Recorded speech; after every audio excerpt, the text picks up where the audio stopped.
Well, hey everybody, Donald Thompson here, and you may have been hearing a lot about this NAR settlement and how it's going to change real estate and compensation and realtors. And I've been wanting to talk about this, but I've been trying to read as much as I can about what is actually kind of a complicated court case, but pretty simple implications. And I feel it's important for me to say something about this because I've been getting questions and comments from my own clients, but really all these misleading headlines and news reports about what is going on, I think definitely needs to be addressed. So to get right to the point, here's what's happening. The National Association of Realtors, or NAR, has proposed a settlement to a series of lawsuits that have been brought on by home sellers over the last few years across the country. At the root of all of this are commissions and how commissions are being paid, and that's where a lot of the misleading news and headlines are coming out. In fact, in March, the President of the United States gave a speech where he talked about it, and he said, quote, "For the first time, Americans can negotiate commissions when they buy or sell a home." For the first time? What have I been doing for the last 11 years when I negotiate my commission with buyers and sellers? Commissions have always been negotiable between a buyer and seller, and they're going to continue to be negotiable. And to be clear, NAR, Keller Williams, or any other realtor association has never dictated what the compensation or commissions will be, and they never will. It's just how those compensations and commissions and payments to a buyer's agent or a seller's agent are going to be communicated and much more clear now, and that's a good thing. So overall, I feel these proposed changes that are brought on are actually a good thing. There's going to be some good implications for the consumer. And unfortunately, there's going to be some bad implications for the consumer, particularly potentially the buyer that no one's really talking about. There's going to be a little trial and error year or so the way we figure things out. But overall, I think these changes are good. These changes were necessary. There's going to be a lot more transparency and clarity on how compensation is paid and by whom up front. And I think that's been needed for the longest time. And I tell you, it's going to separate the good realtors from the bad realtors very quickly. And that is a very good thing. We do need a little weeding out of the unprofessional realtor, and that's coming. So be ready for that. We're still going to be here for 10 plus more years, and we can't wait for these changes. So I do have 4 main points I want to make about this, but that's my main synopsis of what's going on, and I'm going to break down my 4 main points here in a second. So there are 4 main takeaways that I have about this NAR settlement. Number 1, what is actually changing? Number 2, what does it mean for buyers and sellers? Number 3, what does it mean for realtors? And number 4, what happens next? So the first one, what is changing? Well, for now, nothing's really changing. Remember, these are proposed settlement terms by the NAR that still need court approval. And they're expecting that court approval to happen in mid to late July. So for now, as we enter the spring and summer market, it is business as usual until all of this gets ironed out, which is in the works. The biggest rule proposed change that's happening is the listing agents are now prohibited from marketing or disclosing what the compensation to a buyer's agent will be in the MLS. So for example, here in Houston, our MLS is HAR.com. So if I'm working with a seller, I input the listing into HAR, and I used to be able to put what the commission or compensation to a buyer's agent would be right there in the MLS. That's going away. No longer can a listing agent disclose what the compensation is to a buyer's agent in the MLS. And the theory behind that is that will prevent agents who are steering their buyers to higher commissioned listings, which is what the court said was happening. I've never done that as an agent. Trust me, I've shown many houses that were paying less than 3% because that was the right fit for my buyer. But now, compensation to a buyer's agent will not and cannot be disclosed in the MLS anymore. So that's one of the big changes. Where that goes into is a second change, and that's for the buyers. In the past, a seller or listing agent would pay the buyer's agent commission. They'd offer that up to it.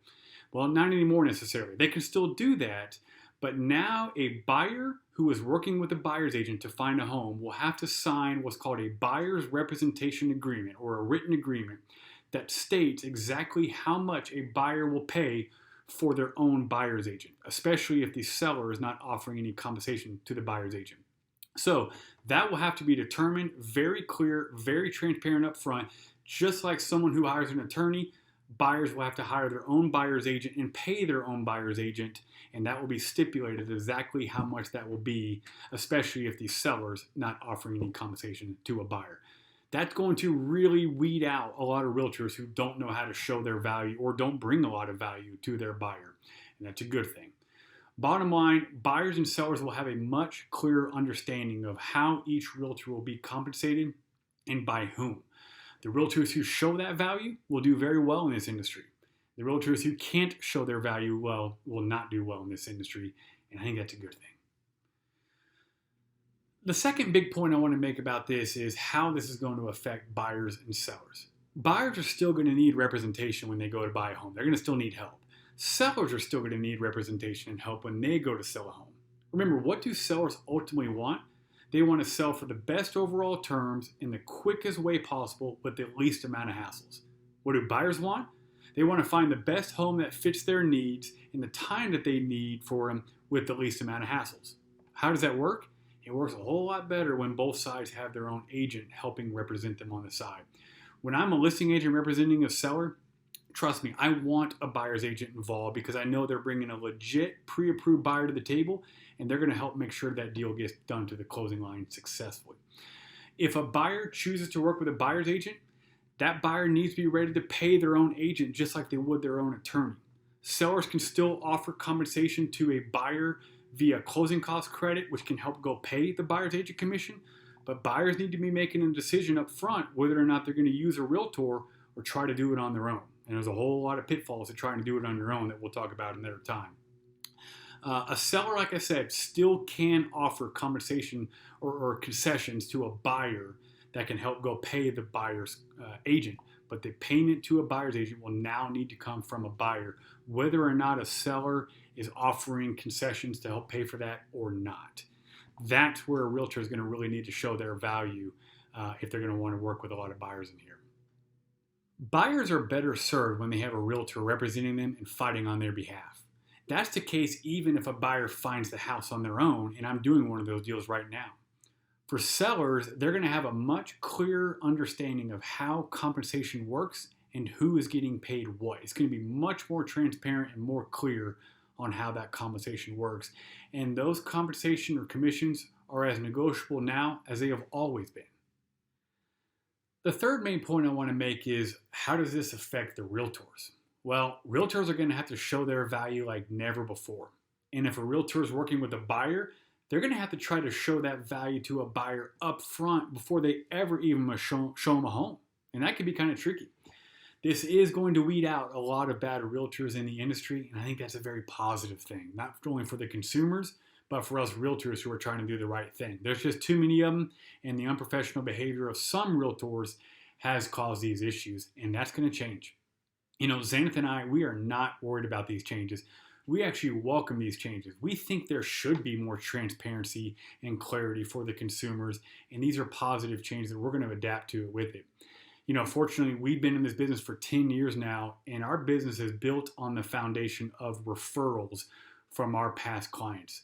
So when our past clients refer us to others, there's already a built-in trust and built-in value from that past client to that new client.